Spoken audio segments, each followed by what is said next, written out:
What is going on, YouTube? This is The Last Musketeer, and welcome back to the next progress video. So once again, this one's going to be split into three pieces because basically I have so much content to go through each week that I really need a lot of videos. Now, I mean, maybe I could necessarily skip some of the stages and stuff, but I think it's necessary progression-wise, especially chapters. Do not skip any, though. If you would rather me just show the more key moments, I can do that going forward. But the main thing is, I'm going to put out another video putting all three parts together. So if you'd rather watch the long form content, then we'll have that option as well. I'll probably start doing that from now on. It seems people would rather watch it in that way. But I gotta say, there are 2 or 3 different of the CC vids in this, because during CC I was doing a lot of auto deploy, just trying to get some more materials, something to upgrade some of my operators, because for the most part CC took a ton of time, and while I do miss it, part of me doesn't at the same time, because I love the strategy aspect. I love how hard it is and what you really have to pay attention to as far as dropping and placement of operators. I think it teaches you a ton about how to focus on things in the game itself that really change your playstyle quite a lot, and so for that I'm very thankful. One thing I am not going to miss, however, is the amount of time it took to do all of these every day, because you get off work, you have a limited time. I've got 2-3 different things I have to work on, 2 other series that I'm working on, and it just takes so much time. So in a way I miss it, but at least I get to save some of my IRL sanity going forward, since this one's going to be gone. But this map was actually fun. I think both times I enjoyed it quite a lot. This one, I've already taken out everything I need, and I can leak 2 more to get it done, so I just went ahead and leaked these. These last 2 guys hit extremely hard, especially the Dragon Vases, because they were the ones that actually got buffed, I believe, during that CC. So we're leaking these. Luckily, they have enough pity on me to let me leak these without losing any of the rewards or anything like that. So fantastic to see. We get that one done. And at this point, I'm still doing some desperation pulls, because I had not quite pulled Mudrock, and I was 23 away. Now, I had done a stream on Sunday thinking that I was going to be able to get it done. I had 20 guarantee from Lungmen Downtown, so realistically I'm only missing 3 at this point. So my first thought was during that stream that I was going to be able to do the CC, get the rewards, and then grab some of the potential disc for the actual operators from the CC store and be able to get distinctions from that. But since I learned that you couldn't do that, it was back to desperation pulling and figuring out what I could do. Now, somebody in the Discord, I don't remember who it was, it might have been Tano, if I'm thinking correctly, actually told me that you could get some of the distinctions from first time summons from the record recollection in this one. So I decided to go ahead and do that, because it's very cheap to spend, and you know, that's extra operators that if at one point I wanted to build, I can. So, you know, to me, I thought that was a great idea. Doesn't take many red certs. Honestly, I think it took 100, which isn't that bad in all actuality. I had like around 170, I think, at that point. So that gave me the 3 I need. So now I had to get through Lungmen Downtown, and this has got to be the worst feeling, so you get to sit and look at it the same way I did. So what I should have done, and I see it when I go back in the vid, because Beagle is tanking these guys enough, I could have activated Fiametta's ability, taken out that drone before it got there, and I would have got it. And that was literally the first run, but I did another one, lost another one after that, lost another one with no health left on this guy, but nothing to redeploy with. I'm 12 cost off of getting that guy gone and getting another run. And coincidentally, I didn't actually show the completion of it. I apparently didn't record it, either that or I accidentally deleted it. So now you're getting an after view of me purchasing Mudrock, and I gotta say, this is my first one from the Distinction store, and it is the most satisfying feeling ever. So now we have Mudrock. It's going to be a massive upgrade to my account as soon as I can get her E2, because that's the biggest deal. She has to be E2 to really take full advantage of it because of the shield healing, and also trying to get the masteries to make this a little bit stronger. So E2's the biggest thing I got to get to, and now I'm just looking for resources. So when I take her to 50, I do not have enough to promote her currently. That's how bad my LMD is. So I went over and looked, because I was doing this, I think, streaming through one of the Discord voice channels. And so I went ahead and ran this because I had not completed CE6 before. So I went ahead and threw this in here so you can see it was actually a lot easier than I thought it was. I played the previous version of it, CE5, and I had a lot harder time with that, so I was pleasantly surprised to see that this one wasn't that bad. Now the thing about it is, it only rewards 10k for 36 sanity. I don't necessarily think that's worth it, but in a way, if I'm potentially got full sanity and I need something, I don't have time to actually run some like campaign stages or something, then I can do it for a little extra resources over time. But I think there's a lot of locations where it's more viable to use your sanity for something, because you can get it from the factory, the LMD from there. I also have some IS2 runs that I'm currently trying to do to get more of the LMD, because I believe it gives you up to like 1 million LMD altogether through IS2? I could be wrong, I think somebody told me that. So if that's the case, that's quite a lot. I can take a couple of huge upgrades, maybe get Mudrock to E2, and then potentially take someone like Gavial to E2 as well, which would be huge, because in Centurion getting to E2 means an extra block, which means her pull from skill 2 is going to be a lot more fun. But that's over time, and potentially there's a few 4 stars that I'd probably rather take up right away, because I do have an abundance of guards, which can overall be a problem if I'm focusing too much on that. I think I really need to get Bagpipe up to E2 before Gavial anyway, so we'll see what we do. I just got to figure out what I want to accomplish with that overall. But CE6 is done. Really, actually, kind of a pleasant stage, but as you see here, I did a little bit of grinding, got the rest of the supplies to promote her to E1, and from this point, it's all about getting into her 80, which is very, very costly, so that took a bit of time, but also getting her skills to rank 7, because honestly, if you don't have them all the way leveled up, you're kind of just wasting. I would put forth anyone that you're actually trying to get to 7, you should take that time and make sure that you take them all the way to 7 when you do it, because don't be like me and forget what you're doing half the time, because that is what I tend to do. I'll take one up to like 3 or 4, run out of supplies, and then I'll forget to actually go through and farm the resources. So by the time I go back and I'm using that operator in a lot of situations, I realize I don't have enough to actually do anything with it. So we're doing the next CC run.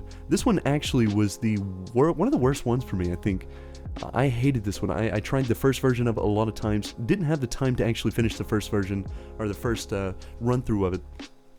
And so we're doing the second one to Riskate, which luckily I was able to do. And once again, Chin Altar is actually saving the day. I also put Thorn and Mudrock in bottom lane. Now Mudrock is like level E1 13, I think, at this, with probably max skills by the time I did this. So I mean, she could do a little bit, but not a lot. The main thing is making sure that I bait all the turrets to top lane one at a time, because if I mistime anything, and I have multiple drops, I have Yano, I have Gravel, I have Cantabile for that, but if I summon any of the turrets in there with the risk that I have on, those turrets are going to absolutely decimate my entire squad.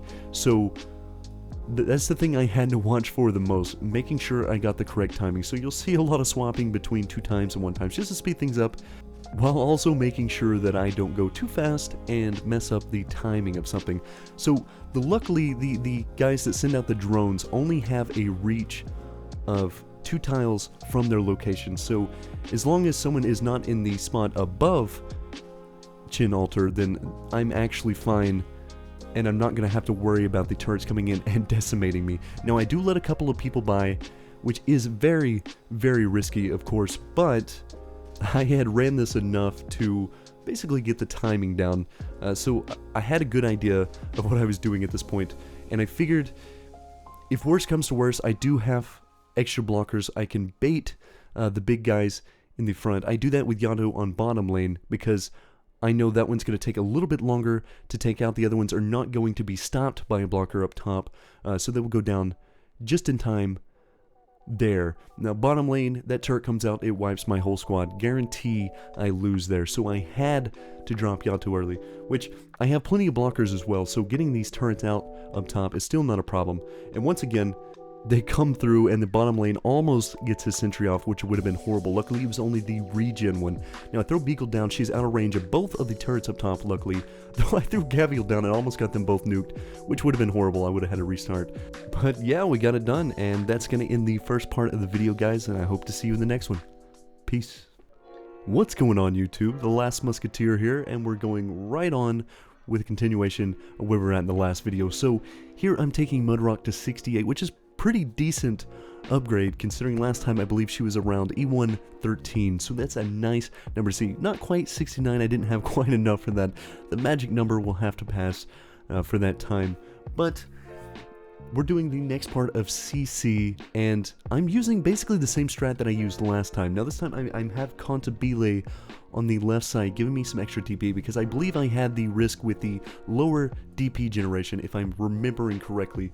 So the main aspect is having enough that I can deploy fast enough for Chen, because otherwise I'm going to have to try to block that lane, and I don't want to have to do that because the main thing is I don't want anything to be on those actual pads for the moment, because I don't want them to swap the elements so far. So we throw Gravel down to just tank a little bit of damage so that Chen can get down there, and then I throw another unit in there to tank a little bit more. And that's the thing I love about having Cantabile in these lineups, because she is a fast deploy Vanguard. She can give you DP right off the rip. I think she's an absolutely insanely good unit, and if people don't utilize her, you definitely should from this point, because I was so lucky to get her, and I think I got her to potential 3 or 4 because I pulled her a ton during the Gavial banner, which I'm very, very happy for. But I had to throw Thorns down here to make sure that this guy didn't go by, because that could essentially end the run and make me have to restart, though I don't think I actually leak any of these throughout this run, which is pretty good. But having the option to leak an extra at the end if things do go south can completely change it. Now I let the rest of these blow up, and then now all I have to do is deal with the boss. Now the boss is full health, which could be a problem, but we do have the Chen altar to borrow, so I don't necessarily have to worry about that. I can actually drop some extra damage if I need to as well. The thing I had to pay attention to, though, was the fact that the Blindy on the left side is going to change to a different element, so I had to drop the Firecracker, and I almost missed it because I almost forgot to do that, because I had missed it probably a couple times in the runs. That was mainly where I'd mess up every single time, if it wasn't for me messing up on the Chen altar timing as well, because that can happen. If you don't get it out fast enough, I just couldn't hold long enough. So now I'm putting some extra damage in, we'll make quick work of the boss, and that one is done. Now for a little bit of context for this next video, I'm using the in-game music, but also I didn't record a lot of this because realistically most of my runs did not go well, and sometimes I just forget to hit the record button, to be honest. It's unfortunate that I didn't get to show the whole run and do a full breakdown and everything, but I did finally get my first IS2 clear, of which I was extremely happy. And I also have to thank the people that were in there, because I was streaming in Discord at the time that this was happening. So there was a lot going on. I felt a little more pressure than I probably should have, but I did finally get the dream run, and I pulled Posey out of one of the vouchers as a temporary recruit because I had borrowed Mudrock, I believe. And so getting Posey was actually huge. I promoted her the stage before the boss. Literally the luckiest I could have been, because otherwise I might not have got it done. I also wanted to talk for a second about how good I think this ending actually is. You know, you're beating IS2 for the first time, you're high on that adrenaline, that emotion, and then it gives you a short little summary that I think is beautifully written. And you get to learn a little bit more about Phantom the guilt he feels from what he has done, the debt that needs to be paid for all the people that he lured to their demise, and knowing that Rhodes Island cares enough about their people to risk life and limb going through this was such an emotional aspect. I loved every minute of it. And I have to say, I'm ready to learn more about Phantom and Shalem, of course, through more runs. So hopefully, I get to actually do some of these other endings and find things out about it. But it was a good way to bring it to a close. Now, I do say that, most of the time if you're doing the first ending, you're going to find him again, so you got to bully him a few more times before he gets it through that thick head of his, but it was a great thing. I want to say real quick, shout out to Dr. K. Seraphin, JR, Shy, and Pray or Loot. I don't know which one of you was actually in there with me as well, but one of you two was, so I threw you in there. Big thanks to you guys because you helped me a lot during that run, not only from the strategy but from an emotional standpoint, keeping everything together, because I did have a little bit of a hard time getting through it. I risked the run 2 or 3 different times.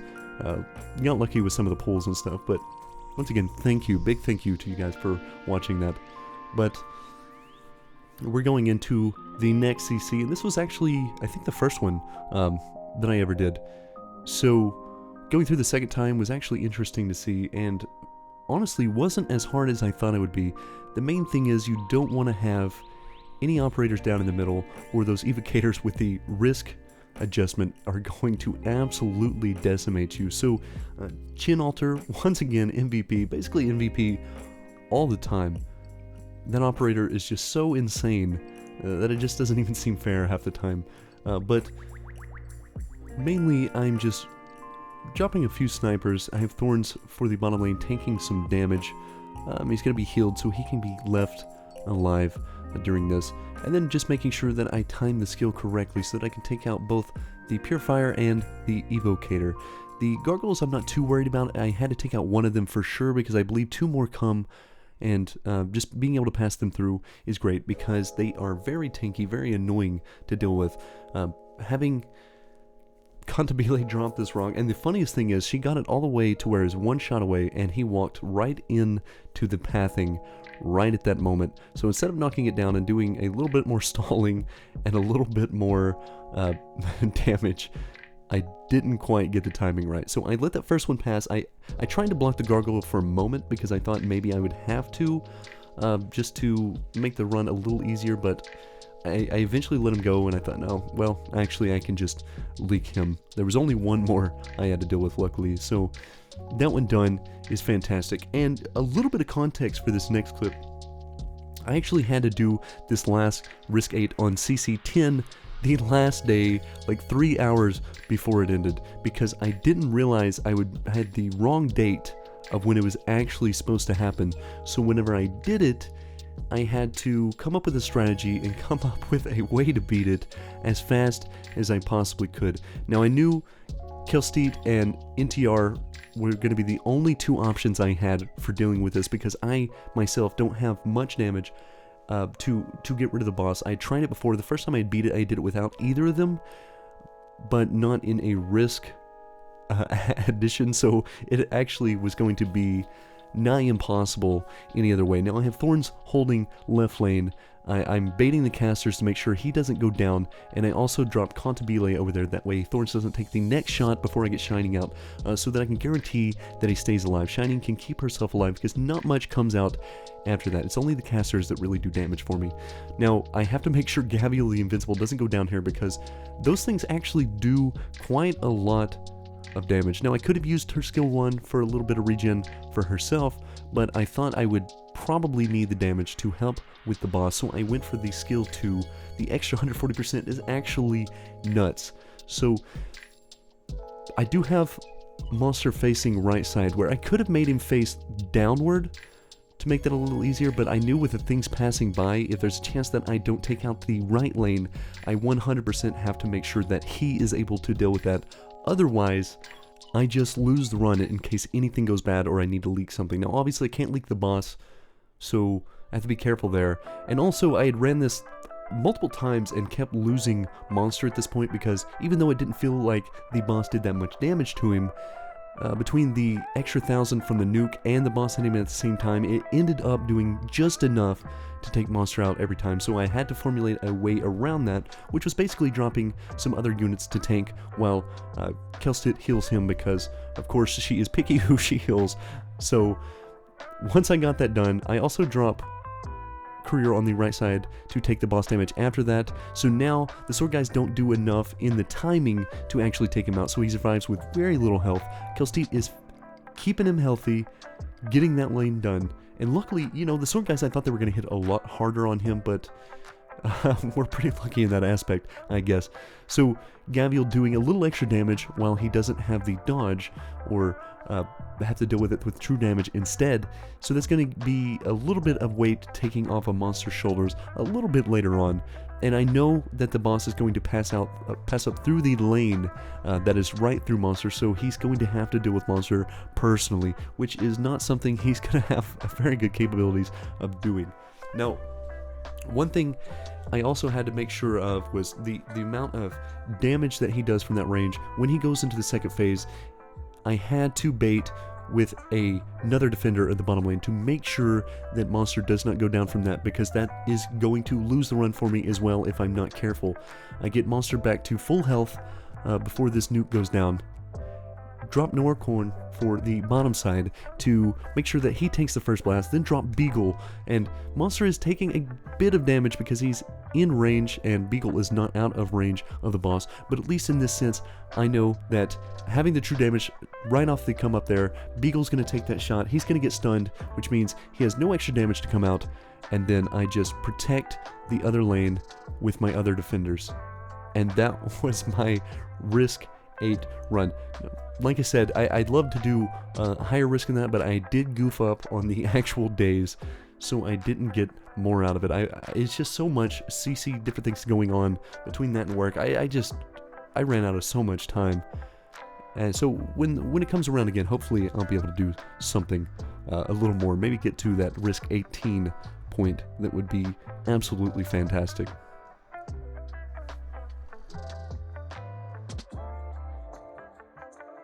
We are now getting to what the current event going on is, the to be continued event, and I think for a mini event is really cool. The stages are actually really nice, getting to go through all the different maps because they come from different locations and different events that I'm actually starting to run into in the chapters, so it was cool to get a first-hand look at it before I actually got into any of those map stages. So kind of cool to see that it includes all these different areas. Now, the resources that you can earn for it are very slim, probably just because it's a mini event running for a week. You're not necessarily going to be able to farm it all that much unless you have a ton of energy saved up. So I think they did a decent job of that, though I would have liked a little bit more LMD personally, because that would have helped me in the long run a lot more, because I'm trying to get, like I said, the E2 Mudrock. That is the main goal right here. Though it is fun watching them sit on the ice and get frozen over and over again, but also not fun because this is a mechanic that I'm going to have to deal with in the later stages, which is actually scary. I'm not a big fan of the freeze mechanic at all. I'm sure most people aren't, unless it's beneficial for your character, because the slow, just from the cold, even if they're not being frozen, puts a lot of limitations on your actual squad. This one, of course, being easy since it's the first stage, didn't have a lot of requirement, but I am showing it just for the fact of showing what it looks like, because talking about all these different stages is something that I generally try to do and kind of show what Arknights does to implement, to make it a little more fresh as you're going through these, so you're not seeing just the same thing over and over again. It's really nice. Now this one, actually fun. I was scared at first because I saw all the rocket guys on the side. I was afraid there was going to be a ton of them spawning at some point, and I dropped Cruz there just to get rid of it because they are not quite in range, I don't think. No, they actually might have been if I dropped Jay or somebody in that next lane, now that I'm thinking about it. They have like a 3-range reach, so potentially I might not have had to bait poor Cruz with those rockets, but at least I took her out before she got blown up by him. And now I have Jay just taking out left side because the turret guys are walking through and Jay's not going to go down. I have plenty of deployment points. I also have Myrtle out in case they do get a little lower, but even with the guys going unblockable on the left side, Jay's taking them out before they even get by which is one of the reasons I love Jay so much, and should be E2ing him very soon, though I am taking my sweet time with that just because of Mudrock. But I probably will take him up next because he has been that beneficial to my squad.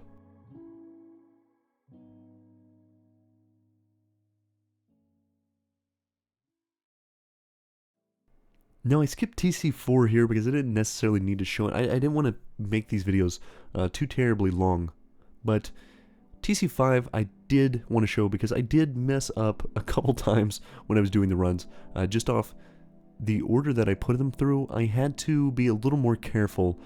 I tried to make it the last person that I put out, like Jay being at the back line, and I guess for some reason, the one I had out before that, when they weren't attacking Jay, or when they were out of his range, they were attacking one of my most important operators. So instead of having somebody left or bottom lane to actually deal with them, I just stacked them all up top and made sure that I had a way of keeping everyone that I needed, because Jay sitting in the back wasn't necessary for the whole block. And I also added Mystima into the lineup just because Mystima's freeze with her second ability that I have currently was actually the thing that I needed to hold off a lot of the big guys long enough so that Mudrock can come back up and get them dealt with. Because every time Mudrock goes down, I'm going to have a very rough time. So as you see here, I put Jay at the back. He is going to start tanking for that.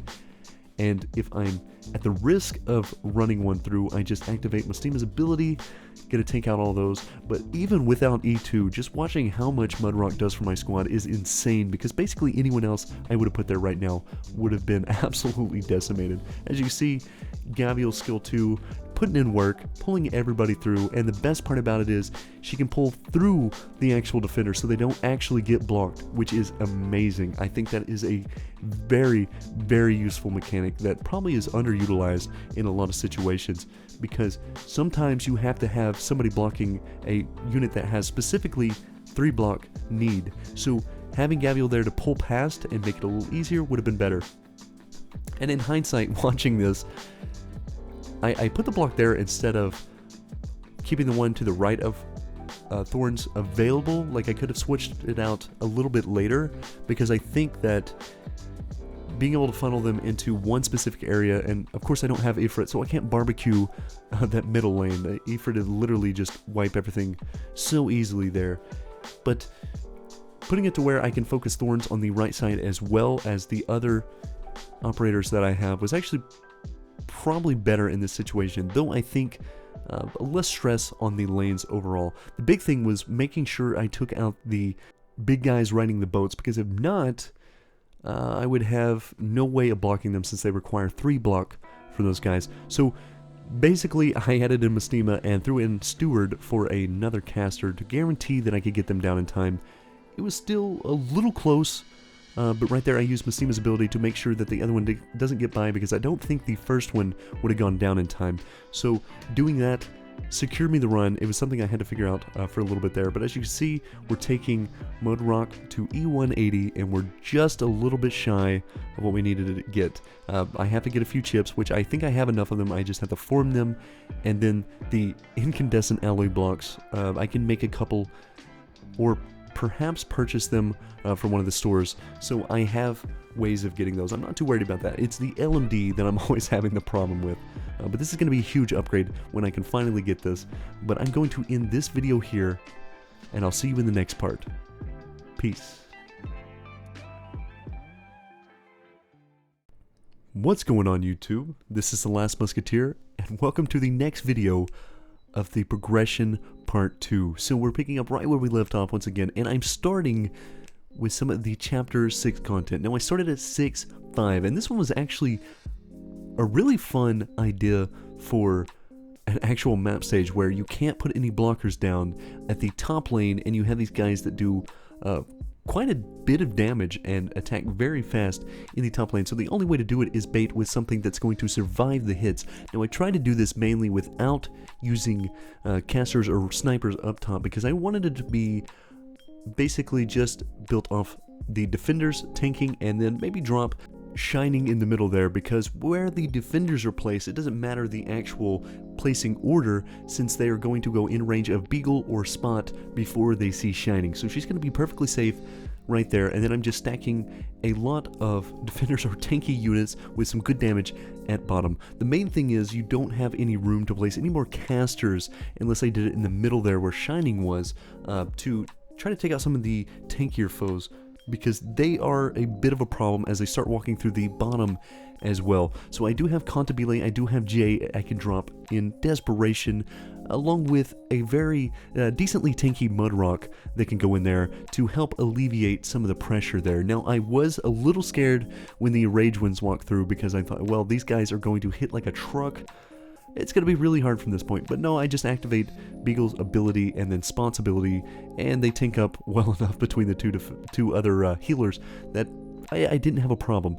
So this one actually turned out a lot easier than I thought it was going to be. The first couple times I'd ran it, which I think I did show in the last week's video, I'm not entirely sure, but getting through it that easy now was very nice to see, and I think I also have a lot of praise to give to the CC event, because like I said before, that thing really works on you and trains you well for these situations. But here is 6-7, and this one's actually really, really nice because you get to see a lot about Faust, and also you have a pre-made squad. They're all basically E2 except for a couple of them, so it's really cool. You get to try out a bunch of operators that you may not necessarily have. Now, the strat going into this was get my 2 Vanguards out so that I can get as much DP as I can, throw Rope in that lane to pull down to alleviate some of the stress. Then I drop Greythroat, because Greythroat, I'm learning now, is absolutely insane. This sniper seems unreal, basically like a discount Exu, because I do not have Exu,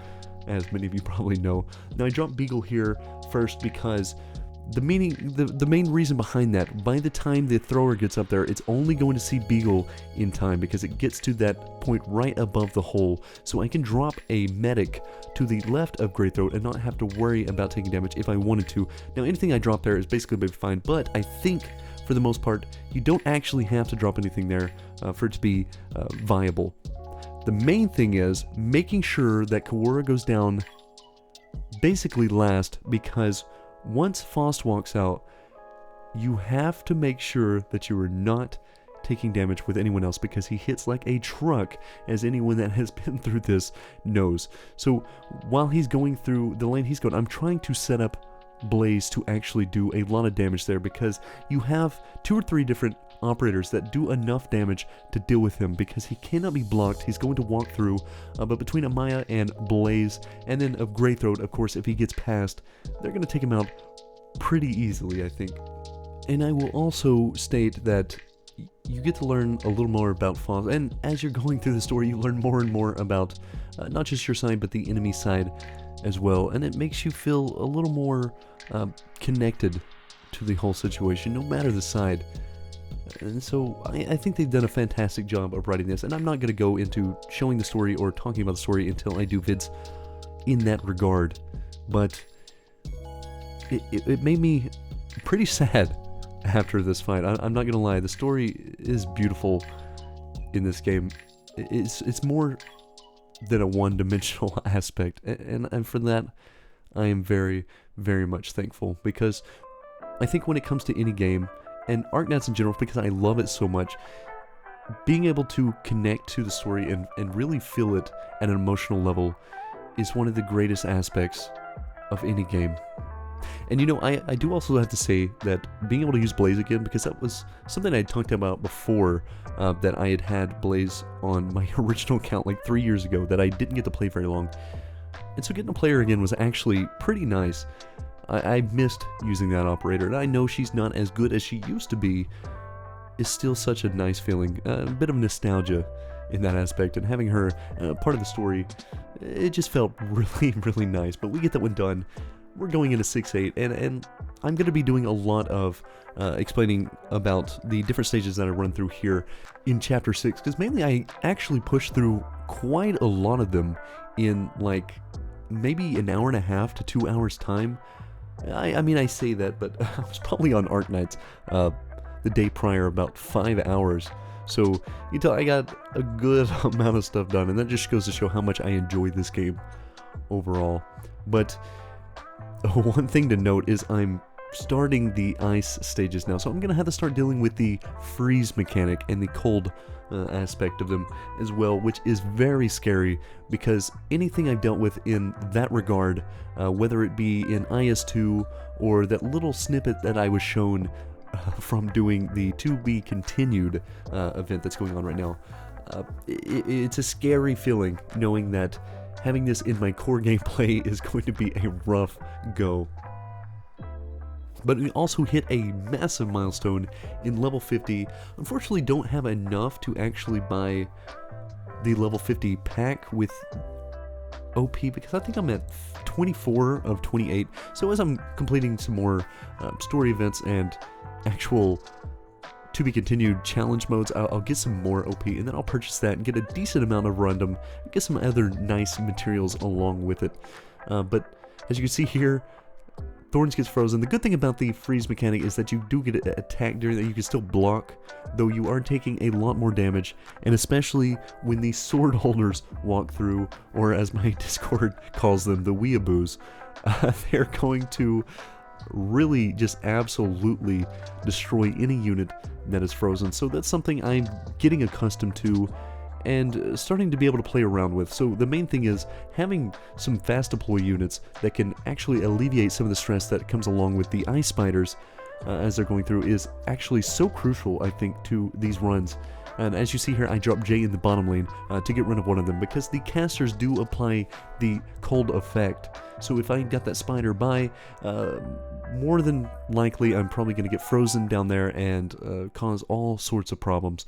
But we take that one pretty handily, and I have to say that I am a little proud of myself.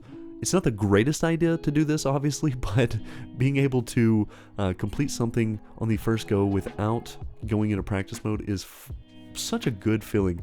I don't recommend doing it. I shouldn't be doing it, but I am because it is actually fun to try out. I like to test myself with first-time knowledge. So if I can clear something on the first try, I go for it because it is an instant refund insanity, and then I can practice after that if I don't get it. That way I'm not wasting anything. So if you do see me do that, you know, I'm just doing it for that aspect and that aspect alone. But one of the aspects that I love about Arknights so much is being able to do these class-specific runs, which I'm not capable of yet because I do not have a very expansive roster, but Swire Knights is something that I am working on, and I promise I'm trying to get all this content out as much as possible. There's just so much going on. If I can get more time in the future, being able to do a lot more. Also, I'm trying to work on some of the story content, talking about the story chapter by chapter, doing some gameplay through those, and we'll get all of that figured out and get the Swire Knights going. And honestly, there was a video I was going to make a while back where I was borrowing some different operators from the support menu and hoping that I could do something with Gavial where I'm pulling people off the stage by making some of the big guys lighter, something like that. That's something I'd like to do as well. It got pushed back a lot because a lot of my options on my team aren't able to do something like that, and plus getting Gavial to E2 for the extra pull, since you'll be able to block 3, would be massive for actually pulling people into the holes all the time. So I'm going to make my very own Kevins. Let them know what it feels like for him when he falls through like that. I need to share the love. So we'll get to that at some point, and hopefully I can make a decent amount of options for that, because I don't think there's necessarily a lot of maps that I can pull off of, but like I said, I'll look around. If you've got some in specifics that you want me to try, let me know down in the comments on this, and I will do that. Now this map here, actually not too bad. There's a lot of spiders going through, and so they do tend to clog the lanes with a lot of freeze later on, but I do have some quick deploys I can use to keep people from being frozen, as I use Jay here to try to negate some of it. It doesn't do the greatest job, but we didn't actually get frozen there, so I guess in a way it worked. You know, I can't complain if I see results. So we are steadily cruising through these missions, and another side mission to do, but at least I know in this one I can farm the rocks pretty decently. I know there's a lot of people out there doing rock farming. If you have a later progressed account, if you have something that's pretty far in, you can never have too many rocks. So I'll be joining the quarry soon, I'm sure. But this one, it was another one that I was actually surprised it was a lot easier than I thought it would be. Now I dropped Beagle here after Perfumer to make sure that Perfumer is not going to be taking a lot of the damage. I do throw Blue Poison out a little bit later, but I have Spot to also do it. And I'm also trying to stagger them a bit. As you see, I'm doing them cata-cornered to each other so that I can get a little more pressure relief when it comes to the freeze. Even if the front ones are getting frozen, Thorns is not, and Thorns is going to do a massive amount of the wave clear. He's basically doing all the work. He's got a big backpack, and he puts everybody else in it. So for that, we are very appreciative of Thorns. If you don't have this operator, I do apologize. Life is a little bit harder, more than likely for you, because he's just an insane lane holder. I enjoy him every time I use him, just watching him, and I'd love to at some point get some type of buff army going, just to see how much Thorns can actually do. I mean, with how he is at base, it would be insane to think that he can get stronger than he already is, which is obviously possible. So something I might make in the future when I get the option to do that. Now this one, this one was the bane of my existence for a little bit. I actually took a decent amount of practice runs on this one to finally perfect it, and I think even when I did clear it, it might have been a little bit by luck. I don't know if this is one that the auto deploy is going to 100%, but if it is, you know, more power to me. I think it has the option to do it at least most of the time, so I'm not too worried there. But Perfumer was a hard one for me to figure out where to drop, because I knew there was more casters coming through. As you can see, I considered dropping BP there and decided not to, because that would have been a horrible idea. I throw Mudrock down at the back though, and Jay, so that I can get Mudrock attacking as much as possible before the other one moves forward. I'm trying to keep her from being frozen, because every third attack, those elite casters do actually freeze. Now Lapland is great for shutting down a lot of abilities, especially when it comes to the ice spiders, as you see everyone getting frozen here, and the Frostbot moving in at the top, which was another one I was actually willfully unprepared for. So once I got the idea of how to take it out, I realized Steward wasn't in the actual freeze range of that, and Lapland also shuts down the bot, but I needed her to be in this other lane for the spiders in specifics. Now, if it wasn't for the fact that she's hitting them in time and stopping the freeze, I would have been in really, really bad shape. The Ice Cleaver standing right there is the only thing that I really have to worry about. I have some good damage from other guys coming in, but if they're not getting cleaved in two by those guys, it's actually fairly easy to survive through this whole process. Another one down in the books. 612, like I said, a lot of chapter clearing. I do apologize if it's a little long, a little monotonous, but I was very excited to get through all these. So this one, they're starting to implement more of those frost pylons, which is bad news in most situations. So here I drop Beagle down to block for that, and I drop Thorns over here. Now the main problem is I have to make sure that somebody clears those slugs, and luckily Cruz, with the damage he has, was able to take out the two that went by. So now from here all I'm doing is making sure that I set up outside of the range of the actual pylon with Lapland and Thorns. So Thorns gets hit with a cold here, that's not going to be a problem, and Lapland is going to stop them from actually using the cold on me. So as long as I don't get double stacked by a freeze, Thorns is going to clear the bottom lane, and then top lane I can put a little bit of pressure release by placing Mudrock at the front. Now I know Mudrock is most likely going to get frozen. She still has the shield procs while she's frozen, so she can still heal, but regardless, if she goes down, it's not the worst thing ever. I can actually deal with that. Not something that's going to make a massive impact. Now the main thing is a lot of spiders, or a lot of slugs rather, are coming through right here, which was actually scary. It was something I was worried I wasn't going to be able to take out, but as you can see, Mudrock doing a little bit of proccing there, took them out. I have others I can drop for that situation, but I claimed the free 50 pack from here, and as you can see, I'm 8 off in this video, but I'm currently I think 4 off from that point. There's a few stages I have still that I can upgrade with, and the LMD gives me 75,000 out of that, which when I claim that is actually going to give me enough to E2 Mudrock. So looking forward to that. I don't quite get her to E2 by the end of this video, but at least I know I'm very, very close. Now, if you're a Discord user in my Discord server, then you know I struggled a bit with this map. I tried to figure it out for a little bit. People gave me some suggestions, and then I realized, yeah, I'm looking a bit too into it. Those pylons only hit one sniper if you have them towards the back. So what do? I basically put Thorns on one side, Lapland on the other side, and then I have two snipers in the middle. I also throw Firewatch in the back in case anything gets by. I have options for that. Now, one thing I had to be careful of, and I didn't do a great job of, was stopping the bots from going through and hitting with the freeze. So people were getting frozen.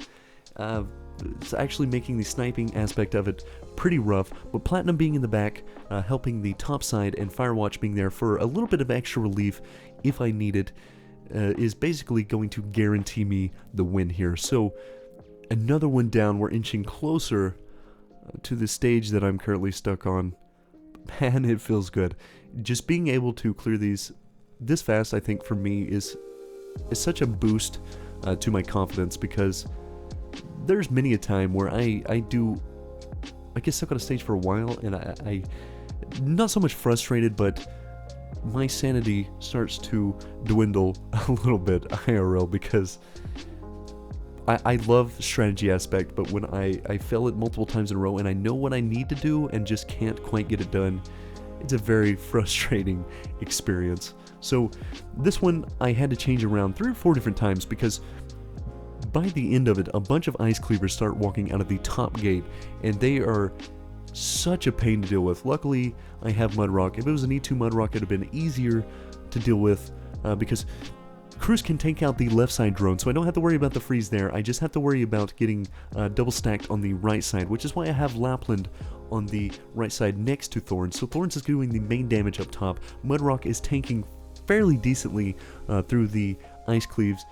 So now all I really have to worry about is making sure that I don't stack the launch of the cold with the spider. The problem is I did, because Lapland swapped to the aerial unit instead of finishing off the spider, and since I don't have an E2 Lapland, it's only a 1 second silence, which makes it very, very hard to deal with. As you see here, I almost go down. Those guys hit like trucks, especially when they stack that many of them. Thorns got it done. Barely survived, but got it done. So that one's out of the way. One of the hard ones is gone. Now, this one is one of those stages that realistically isn't that hard. It's all about placement timing and making sure you manage the spiders on the front side. So as you see here, I drop J at the front to do that. I will do that multiple times. Also Cantabile to block them, because they're going to stack the ice cleavers on the left side, on the top side, and I have to make sure that no one gets frozen or run is essentially over right there. So we're managing it pretty decently, and as you see, I dropped Spot here instead of a fast redeploy, because well, we're getting closer to the end of the stage. There's not a whole lot of units that come out of it, so dropping Spot to guarantee that I don't get frozen before the ice cleaves get there is massive. Now I can always drop Cantabile a little early, and then she will take out both of them, because she is that fast with the passive coming off deployment. She is very, very good for that. But as long as I block one, we're never in fear of going down. So once again, Spot comes back up, I block the 2, take the ice cleaver out. Mudrock is soloing bottom, luckily, and fairly simply, honestly. Mudrock at E2 is going to help me a ton. I am very excited for that. But just with what she's at right now at E180, she does very good for dealing with ice cleavers. Now this map is also a pain, because I did almost mess up a couple times in this one, even though I went through in practice and did it the first time, because they just throw a lot at you, a lot of chances to get frozen, so you have to be really careful with how you drop things. Now I dropped Thorns in the top lane, Lapland in the bottom. Lapland's going to help deal with the ice spiders, but the problem is she's going to be targeting one specific enemy unit the whole time, which is generally going to be the Weeaboo, so we're going to have to be a little careful with how we do this. I also throw Cruz there, because I know if the ice spider does detonate, Cruz is going to be frozen, Mudrock is also going to be frozen, but I need that extra bit of chance to clear those actual spiders off early. So as you can see here, it does go bad. Mudrock spins, takes out the spider at the same time the pylon goes off. So now I'm actually going to lose Mudrock, and both Platinum and Cruz get frozen from it as well. So luckily we have options that we can swap in instead. One of them being Beagle. She is very tanky. The main thing is blocking this last spider, and I do manage to do that, but the problem is it's just close enough for Beagle to get frozen. So now I have to drop my last defender in spot, but luckily it is the actual last enemy, so no problem there. We got it done. We're coming to the end of this week's video, and the main thing is I just want to show you what my roster looks right now. So in the chapter we got to 616, which is where Frost Nova Boss actually comes from, the second version of her, and I've got to say it's a bit rough. I spent like a couple hours trying to beat it, didn't quite get it done because I'm not using support units, so it's a little rough. I could throw Posey in and just wipe Frost Nova immediately, but where's the fun in that? You know, I need to understand the mechanics as well as possible for my own satisfaction, but as you can see here, most of my units really don't change much. I think that maybe I'm taking a little bit too much time and spending a little bit too many resources on some of the 6 stars right now, but I think realistically it hasn't been that bad. Even with my underleveled units, I'm doing a pretty decent job of clearing these stages and getting through, but it's just going to show me in 616 just how much it would help if I had an E2 like Blue Poison, for instance, because I can go through the first phase of the boss when she comes out of the gate pretty easily with Cruz and Blue Poison with a couple of blockers, but when she gets to phase 2 and walks through the middle, that's when I really have a hard time. I can take her out at times, but then the bottom lane falls out from lack of caster damage down there. So a lot of things I'm working on trying to figure out, but this is just an overview of what I'm looking at. Jay is one that I'm going to take up as soon as possible as well, probably maybe right after Mudrock. Maybe I'll wait a little longer, who knows. But anyway guys, that's going to be it for me. And hopefully I can get some decent progression, get past this boss, and get some story content out pretty soon. But anyway, I'll catch you guys in the next one. Peace.